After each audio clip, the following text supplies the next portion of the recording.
कि उषा शर्मा ही मेयर के रूप में अब काम करेंगी।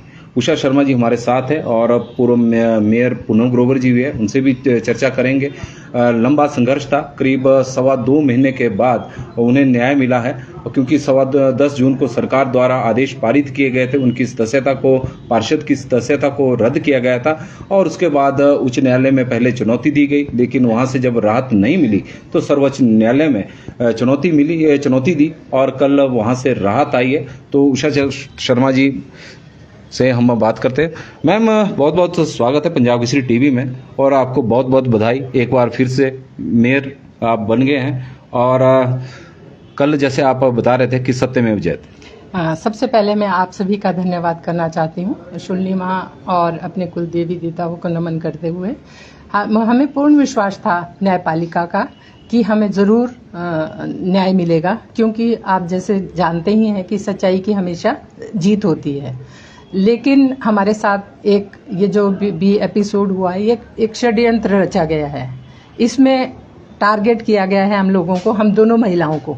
जैसा कि आपने देखा था कि हम 4 लोग थे, लेकिन 2 ही महिलाओं को क्यों बाहर किया गया? सिर्फ उनका ये था कि कल को हमारी फिर भी एक सदस्य ज़्यादा रहेगा और हम अपना मेयर बना लेंगे। लेकिन हमें शुरू से ही पूर्ण विश्वास था, मेरे हस्बैंड जो कि वकील हैं, उन्हें मुझसे प्रॉमिस किया था कि आप मेयर हैं और मेयर रहोगी, आप ना कोई इलेक्शन भी नहीं लड़ोगी, किसी चीज़ में आप शांत बैठे रहो, ये मेरी जिम्मेवारी है, हम आपको उस कुर्सी तक दोबारा पहुंचाएंगे। इसमें कोई दो राय नहीं कि आपको विश्वास था, क्योंकि हम देख भी रहे थे, क्योंकि सुबह थी कि उपचुनाव होना है आपके वार्ड में भी, तो आप कोई तैयारी नहीं कर रहे थे, जबकि बाकी प्रत्याशी तैयारियों में जुट गए थे। बिल्कुल, मैंने देखो ना कोई वोट बनाई, ना मैं गई, ना मैंने अपने मतदाताओं से कहा, और मैंने ये हम बिल्कुल चुप तरीके से हमने ये सारी रणनीति बनाई थी, क्योंकि हम पहले जो भी बात थी वो ओपन हो जाती थी और आगे वाले वो चौकन्ने हो जाते थे। तो इसलिए हमने सोचा कि भाई नहीं, जब हमें पूर्ण विश्वास था कि हमें न्याय मिलेगा और हम सच्चाई के साथ देखे, आपने जैसे कल देखा है, तो कितनी खुशी की लहर, जो हमारे चाहने वाले, हमारे मतदाता या हमारे वेल विशर थे, उनमें खुशी की लहर दौड़ पड़ी। और कल से इतने फ़ोन और इतने लोग मिलने आ रहे हैं कि मैं आपको बता नहीं सकती। मैम, यदि हम देखें, क्योंकि 10 जून को आदेश आए थे सरकार के, आप कांग्रेस के बहुत ही वरिष्ठ नेत्री रही हैं और कांग्रेस से ही चुनाव जीती थी, लेकिन इस दौरान पार्टी ने कोई आपके खिलाफ कार्रवाई तो नहीं की संगठन की तरफ से, क्योंकि आप कांग्रेस में बनी हुई है। तो क्या वजह लग रही है कि ये जो पार्टी और आपके बीच में जो दरार पैदा हुई है, ये स्थानीय नेताओं के साथ? देखिए, मैंने अपनी आधी उम्र कांग्रेस पार्टी को दी और बहुत ही मेहनत करके हमने इस पार्टी के लिए काम किया और पार्टी से कभी उपेक्षा भी नहीं की कि पार्टी हमें कुछ ना मांगा ना पार्टी ने हमें दिया।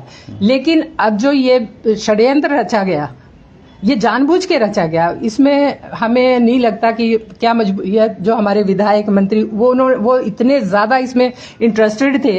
वो उनके जो 4-5 आप तो उनका समर्थक ही माना जाता था। हाँ बिल्कुल, बहुत अच्छे। लेकिन जब से वो 4-5-7 चाटुकार जिन्होंने अपनी पत्नियों को पार्षद बना के वहां भेजा है, वो हर टाइम उनके साथ हो रहते हैं और उन्होंने क्योंकि हमें लगता है कि शांडिल जी कान के कच्चे हैं। ठीक है, वो यहाँ से तो हमें यही लगता है। वो हमें बता दें कि उषा ने एक भी गलत काम पार्टी के खिलाफ किया है, कभी भी हमने सोचा भी नहीं, क्योंकि हमारी माँ समान है पार्टी और हमें कभी सोच भी नहीं सकते। हमें तो कहते अभी, बल्कि जैसे ये एपिसोड आप छोड़ दो, आप बीजेपी ज्वाइन कर, नहीं, हम घर बैठना पसंद करेंगे, हम किसी भी पार्टी में नहीं जाएंगे, क्योंकि जिस एक माँ है हमारी, उस माँ को छोड़ के हम कहीं नहीं मतलब जा सकते। और हम देखो, हमने अपने जो विधायक हैं, पिता तुल्य, एक बच्चा अगर गलती करता है उसको माफ किया जा सकता है, लेकिन अगर मुखिया ही, परिवार का मुखिया ही गलती करने लग जाए तो उसके लिए देखो, उनको ना कोई सजा दी जा सकती और ना उनके बारे में कुछ कहा जा सकता, क्योंकि हमें नहीं लगता कि ये 4-5-7 चाटुकारों को खुश करने की उनकी क्या मजबूरी है,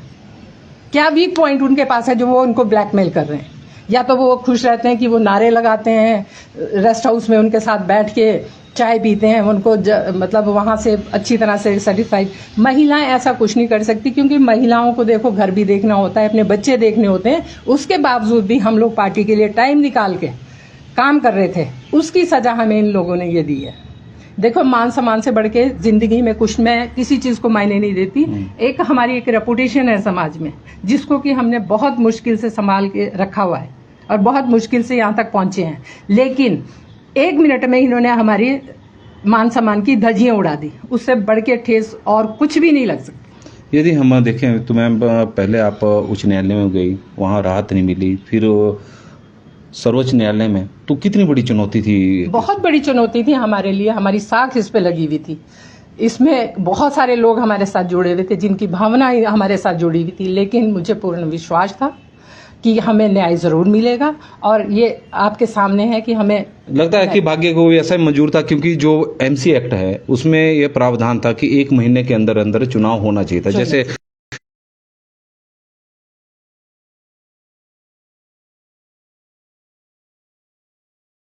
1 महीने का टाइम होता है कि 1 महीने के अंदर अंदर चुनाव करने होने। होते हैं, लेकिन ऐसा कुछ नहीं है। और इन चुनाव को प्रभावित करने के लिए देखिए आपने क्या क्या वो किया गया कि कौन से एक्ट में बदलाव किए गए, अभी व्हिप जारी की गई, जबकि नहीं हो सकता, ये असंवैधानिक है। तो अब हम क्या कह सकते हैं इसमें? हम तो एक छोटे से कार्यकर्ता हैं जो बड़ी ईमानदारी से शुरू से ही इस पार्टी के लिए काम कर रहे थे, और हम अपनी पार्टी को नुकसान के बारे में सोच भी नहीं सकते। और मैं आपको यहाँ बताना चाहूंगी कि अगर मैं ये महापौर का इलेक्शन नहीं लड़ती तो ये एक सीट तो गवाई है, दूसरी सीट भी बीजेपी को चली जाती, क्योंकि जो वहां का माहौल था वो सब कह रहे थे कि अगर इस कैंडिडेट को खड़ा किया तो हम इसको वोट नहीं देंगे। और आपने देखा होगा कि मुझे 11 मत मिले और जो डिप्टी मेयर थी उसको 12 मिले। उसके ऊपर इन्होंने कार्रवाई क्यों नहीं की? वो काली भेड़ कौन थी? सिर्फ इसलिए कि हम 2 महिलाएं थी, हमारे को टारगेट करना था। उसके लिए हमारे मंत्री जी, विधायक जी ने पूरा जोर लगाया, चाहे उन्होंने दिल्ली से जोर लगवाया, चाहे जहां मर्जी है भगवान जाने, लेकिन ये उनकी सोची साजिश, क्योंकि उनके जो चाटुकार थे वो चाहे नहीं भी करना चाहते होंगे, लेकिन उनको वो इतना प्रेशराइज करते थे, क्या ड्राव देते थे कि जी हम पार्टी छोड़ देंगे, वो छोड़ देंगे। अभी मैं आपको एक मजेदार वो सुनाती हूँ कि इलेक्शन से पहले मंत्री जी ने हमें बुलाया और हमारे साथ रमेश ठाकुर जी गए, अपने घर बुलाया, हमने नाश्ता किया, हमारे से बैठक की और कहा, हमें बताया कि ये 4 लोग गलत हैं, इनमें से कोई नहीं बनेगा। और साथ में हमें हिदायत दी कि उन 4 को पता नहीं लगना चाहिए कि आप लोग मुझसे मिले हैं। अच्छा, वहाँ किसने लीक किया? दूसरे दिन 7 दिसंबर के चुनाव से पहले की बात है। हाँ जी। उसके बाद दूसरे दिन मंत्री जी इन सब 4 को लेके मुख्यमंत्री जी से मिलने चले गए। तो देखिए ना जी कि ये तो मतलब उनसे पता नहीं क्यों क्या मतलब बात थी कि वो उनके कहने पे, मेरे साथ उनकी कोई दुश्मनी नहीं थी, हमने कभी उनको अपने बाप तुल्य समझा, रिस्पेक्ट दी, कभी उनके बारे में गलत नहीं कहा। ठीक है, वो हमारे कोई काम नहीं हुए, हमने उनको कभी काम के लिए कहा भी नहीं। अब हमारा ये था कि हम पार्टी के साथ जुड़े हुए हैं, पार्टी के जो आदेश हैं वो काम करते रहे, बिना कोई लालच से, बिना कोई उससे। और जब ये इलेक्शन थे तो मैंने मुख्यमंत्री जी को भी, अपने प्रभारियों को भी, सभी को बता दिया था कि मेरे पास गोल्डन अपॉर्चुनिटी है। ना मैंने आज तक पार्टी से मांगा, ना मुझे पार्टी ने आज तक दिया। मैं जहां तक पहुंची हूं अपनी लगन, अपने कर्म से पहुंची हूं, तो इसलिए ये मैं चांस को नहीं खोना चाहती हूं। तो आप मुझे ये मतलब मौका दीजिए कि मैं ये चुनाव लड़ सकूं। पर पार्टी नहीं मानी? हाँ, जब इलेक्शन हुआ, नहीं, पार्टी ने ऐसा कुछ नहीं कहा, पार्टी ने बिल्कुल मना नहीं किया। लेकिन जब इलेक्शन थे, जिस दिन इलेक्शन थे, हॉल में मंत्री जी आए, उन्होंने हमारे पास आए, पूछा कि कौन है कैंडिडेट। मैंने उनको कहा जी मैं कैंडिडेट हूँ। उन्होंने किसी का नाम नहीं लिया। अगर सरदार सिंह को उन्होंने बनाया था या घोषित करना था, उन्होंने बोल देते वो। बल्कि मैंने टाइम टू टाइम पूछा भी है उससे पहले कि जी आप डिप्टी मेयर के लिए तो कर रहे हैं कि जिसको बनाना है उसको, आप मेयर, नेक्स्ट मेयर कौन होगा वो भी आप क्लियर कर दीजिएगा। लेकिन तो ऐसे कोई कभी भी नहीं, ये बिल्कुल सरासर जो भी प्लॉटिंग की है कि ये हमारा क्या नाम, हम तो संगीता का नाम सुन के बहुत ज्यादा अचंभित हुए, जबकि मतलब उसने वहां नॉमिनेशन भरा। अच्छा। हाँ, क्योंकि पहले तो पूजा का था, जब ये थी तो वो कहती थी जी मैंने बनना है, लेकिन ये तो हमें कुछ नहीं था। और ये जो इन्होंने सब बाद में कहा कि जी सरदार सिंह है, इसमें ये शिव कुमार, सरदार सिंह, ये सब मिले हुए थे, इनका ग्रुप था कि इन्होंने महिलाओं को साइड लाइन लगाना था। ठीक। जब आपको मेयर पर आपकी पार्षद की सदस्यता गई 10 जून को, उसके बाद और अब तक का जो समय है, तो शहर पानी की समस्या से, विकराल समस्या से इस वक्त जूझ रहा है। और आज या कल में आप अपना पदभार संभाल रही हैं, तो सबसे पहला काम क्या रहेगा और कब आप पदभार संभालेंगे? बिल्कुल आज हम शुल्ली माँ का आशीर्वाद लेने जाएंगे जी। और हो सकता है आज क्योंकि हमारे कुछ पार्षद ट्रेनिंग के लिए शिमला गए जी। हैं, तो हम कल अपना पदभार संभालेंगे और इसके बाद मेरी होगी कि हम लोग सारे स्टाफ के साथ मीटिंग लें और जो भी समस्याएं इन 2 महीनों में हमने देखने को मिली, चाहे गंदगी हो चाहे पानी हो, लोग हम अभी भी मुझे फ़ोन करते हैं, बल्कि उनकी मेरे वार्ड के लोग और बाहर अन्य वार्डों से भी आते हैं कि हम अनाथ हो गए। तो अब वो सुचारू रूप से जो हम कोशिश की थी हमने कि उसको सुचारू रूप से चलाने की, सेम बिल्कुल उसी उस पे हम इसको ले आएंगे। ठीक है। हमारे साथ पूर्व मेयर पूनम ग्रोवर जी भी है। पूनम ग्रोवर जी की सरकार ने पार्षद की सदस्यता को समाप्त कर दिया था और उषा शर्मा और पूनम ग्रोवर जी ने उस आदेश को लेकर सुप्रीम कोर्ट में चुनौती दी थी और उनसे भी बात करते हैं। मैम, बहुत बहुत स्वागत और बड़ी बड़ी बधाई है। काफी लंबा संघर्ष 2.5 महीने का रहा है। धन्यवाद जी। मैम, देखा जाए तो आपका जो मेयर पद का कार्यकाल 2.5 साल का रहा है, तो उस दौरान भी आपको सामने चुनौतियां रही और बाद में जब मेयर और डिप्टी मेयर का चुनाव हुआ तो उसके बाद भी काफ़ी चुनौतियों का आपको सामना करना पड़ा। बिल्कुल, मैं आपको थोड़ा सा क्लियर बताना चाहूँगी कि जैसे 2001 से मैं नगर परिषद से प्रेसिडेंट भी रही हूँ, काउंसलर भी रही हूँ, कंटिन्यू हूँ। तो अब नगर निगम बना है तब भी मैं हूँ, तो 2001 से ही मुझे चुनौतियों का सामना करना पड़ रहा है। तो इससे मुझे बहुत कुछ सीखने को मिला है। तो राजनीति में अगर चुनौतियां नहीं होगी तो हम कैसे सीखेंगे। तो हमने हर चुनौती का डट के सामना किया है।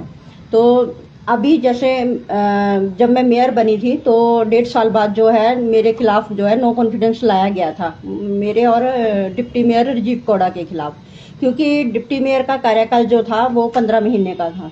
तो इसमें जो इन्होंने साथ में मेयर को भी लिया, जो हमारे कांग्रेस के पार्षद थे उन्होंने भाजपा के साथ मिलके जो है प्रियंका जी की रैली, हमारे विधानसभा के इलेक्शन थे तो प्रियंका जी की रैली थी 14 तारीख की, तो इन्होंने 12 तारीख को जो है नो कॉन्फिडेंस ला के आए। तो वो जो नो कॉन्फिडेंस था तो वो मैंने मंत्री जी को बताया कि इन्होंने ये गलत किया है, इनके खिलाफ जो है कार्रवाई करनी चाहिए।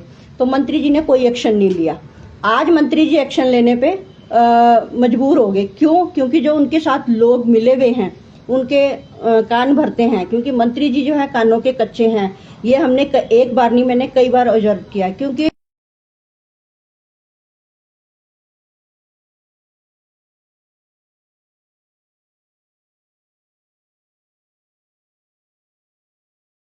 इतनी मेहनत से हमारा टीम वर्क था, हमने लोगो बनाया, मंत्री जी से लॉन्च करवाया।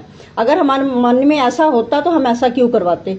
लेकिन पहल जो है मंत्री जी के साथ जो लोग लगे हुए हैं उन्होंने किया, क्योंकि माँ शूलिनी जो मंदिर है मेरे वार्ड नंबर 8 में पड़ता है, तो वहाँ गेट बनाया गया।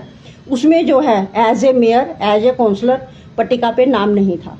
मंत्री जी ने उनको बोला, लेकिन जो उनके साथ लोग हैं उन्होंने मना कर दिया कि उनका नाम नहीं होना चाहिए। हमारे मन में फिर भी नहीं, लेकिन पत्रकारों भाइयों ने सबने पूछा कि मैडम आपका यहाँ नाम होना चाहिए। मैंने बोला मैं काम करने में विश्वास करती हूँ, नाम लिखवाने में विश्वास नहीं करती। कोई बात नहीं, अगर नहीं लिखा तो कोई बात नहीं। तो मतलब पहल उन्होंने की है, तो मेरी तरफ से अभी भी ऐसा कुछ नहीं था। तो अभी जो है जो इन्होंने कहा कि अभी हमारे जो दिसंबर में इलेक्शन हुए हैं, तो हमारी मीटिंगें हुई, जो लास्ट मीटिंग हुई है तो उसमें कुछ डिसाइड नहीं हुआ। तो इन्होंने कहा कि आगे जो है 7 तारीख को सुबह मीटिंग होगी। तो हमारे रिलेशन में यहाँ किसी की यंग डेथ हो गई थी, तो उस दिन मैं वहाँ चली गई और जो ऑब्जर्वर बनाए थे मैं सबको बता के गई हूँ। जैसे हम निगम में आए, इलेक्शन शुरू हुआ 3 बजे, तो जैसे हम अंदर गए तो मंत्री जी ने उषा मैडम से पूछा कि कैंडिडेट कौन है। तो उषा मैडम ने कहा कैंडिडेट मैं हूँ। तो उस समय मंत्री जी कुछ नहीं बोले। तो इसके बाद मंत्री जी ने कुछ नहीं कहा, तो चुनाव प्रक्रिया जो है शुरू हो गई। जैसे उषा मैडम जीत गए, हम बाहर आए, तो मंत्री जी ने खुद मीडिया में बयान दिया कि मेयर जो है कांग्रेस की बनी है। अगर मेयर कांग्रेस की बनी है, 20-25 साल से संगठन से जुड़े हैं, मैंने नाम प्रपोज किया, तो इसमें मैंने क्या गलत किया? मैंने कौन सी पार्टी से बगावत की है? तो हम तो पार्टी के सच्चे सिपाही हैं, पहले भी थे, अब भी हैं और आगे भी रहेंगे, क्योंकि हमने पार्टी के लिए दिन रात एक किया है। चाहे वो विधानसभा के इलेक्शन हो, चाहे लोकसभा के इलेक्शन हो, तो हमने बढ़ चढ़ कर काम किया है। वो मंत्री जी को भी पता है। लेकिन हम मंत्री जी से मैं बताना चाहूंगी कि मैं तो उनसे कितनी सीनियर हूँ पार्टी के अंदर। वो तो अब आए हैं, पहले तो हिमका में थे वो, तो अब पार्टी के अंदर आए हैं। जो उनके साथ टीम है वो भी सारी जो है मेरे से जूनियर है। हमने पार्टी से बहुत कुछ पार्टी को दिया है, लिया कुछ नहीं है। तो जो भी हमने लड़ाई लड़ी है, हमने अपने दम पे लड़ी है। तो इसमें हमारी कोई गलती नहीं थी। इन्होंने सोचा महिलाएं हैं, इनको हम दबा देंगे, लेकिन हम इतनी कमजोर नहीं हैं। अपने हक के लिए हमें जो है सुप्रीम कोर्ट का दरवाजा खटखटाना पड़ा। लेकिन मैं आभारी हूँ सुप्रीम कोर्ट की कि जिन्होंने हमें न्याय दिया। मैं माँ शुलिनी का भी धन्यवाद करती हूँ, जिन्होंने सच्चाई के बिल्कुल कायम रखा। झूठ जो है सच्चाई पे थोड़ा टाइम हावी रह सकता है, लेकिन सच्चाई की जीत जरूर होती है। मैम एक बात करना चाह रहा था कि जैसे 2.5 महीने 10 जून को आपकी सदस्यता चली गई थी, तो नगर निगम में उस दौरान, क्योंकि आपके वार्ड तो अनाथ ही हो गए थे, पार्षद थे नहीं, तो वहाँ डेवलपमेंट रुक गई थी कि आप लोग फिर नगर निगम में वैसे अधिकारियों से कहकर कुछ काम करवा रहे थे? जैसे मैंने अपने उसमें चलो बोले अपने वार्ड में मैंने देखा कि कोई भी, जैसे मैं हमारे ग्रुप बने हुए हैं उसमें लेबर है, तो एक दिन भी मेरे वार्ड में ना लेबर आई और गंदगी मैं देखती थी। मैं अपने पर्सनली जहाँ से भी मुझे कंप्लेंट आती थी, मैं अपनी तरफ से काम करवाती रही, क्योंकि स्टाफ बहुत अच्छा है, बहुत हमारा सहयोग करता है। तो जहाँ जहाँ मैं उनको बताती थी, मेरे पास समस्या आती थी, मैं समस्या उनके सॉल्व करने की कोशिश करती थी। तो आपके वार्ड इसमें ऐसा है कि जो हमारा ये 2.25 महीने का कार्यकाल रहा है, जैसे चाहे पानी की समस्या है, चाहे कूड़े की समस्या है, चाहे छोटे मोटा लेबर का कोई काम है, तो हम इतने सक्षम हैं और हमारा स्टाफ इतना अच्छा है कि जिसको भी हमने फोन किया उन्होंने तुरंत कार्य किया। तो लोग जो है हमारे कार्य प्रणाली से संतुष्ट हैं, क्योंकि उनको पता है कि हम दिन रात अपने लोगों की सेवा के लिए खड़े हैं। तो अभी भी जैसे जैसे आ रहा था कि इलेक्शन जो है नेक्स्ट मंथ होंगे, तो लोगों ने हमें कहा कि मैडम आप आओ, हम लोग आपके साथ दिन रात खड़े हैं तन मन धन से, तो आपको चिंता करने की कोई जरूरत नहीं है, क्योंकि अगर आपको वहां से वो किया तो हम लोग आपके साथ हैं। और मुझे तो लोगों ने ये यहाँ तक कहा कि अभी किसी को क्या राइट है, हमने आपको भेजा है क्या? आप मतलब चाहे सरकार हो चाहे किसी ने भी, चाहे विधायक ने हमसे पूछा कि हम आपको डिस्क्वालीफाई कर रहे हैं, किस आधार पे उन्होंने आप लोगों को डिस्क्वालीफाई? इससे बहुत सारे जनता में आक्रोश था और उन्होंने हमसे कहा कि हम आपके साथ खड़े हैं, हम आप चलते हैं, कहाँ चलना है। लेकिन हमने कहा कि नहीं, हम न्यायालय जाएंगे, वहां से हमें जरूर न्याय मिलेगा। और पूरे शहर की गुडविल माननीय सुप्रीम कोर्ट से हमें बहुत राहत मिली है, उसके लिए हम उनके बहुत आभारी हैं। और जनता का भी मैं आपके थ्रू आभार प्रकट करना चाहूंगी, जो जिन्होंने कि हमें तो जनता को क्या विश्वास दिलाएंगे आप? जो पानी की बड़ी भारी समस्या, उसको हम पूरा, जैसे कि पहले था बहुत कम समस्या थी हमारे टाइम में, तो उसको हम वैसे ही सॉल्व करने की कोशिश की। हमें समझ नहीं आ रहा है कि क्योंकि जो जैसे पहले देखिए यहाँ जो ये सुमित जी थे, सूद साहब, उनके टाइम में जैसे ही हम उनको कहते थे एकदम प्रॉब्लम सॉल्व हो जाती थी।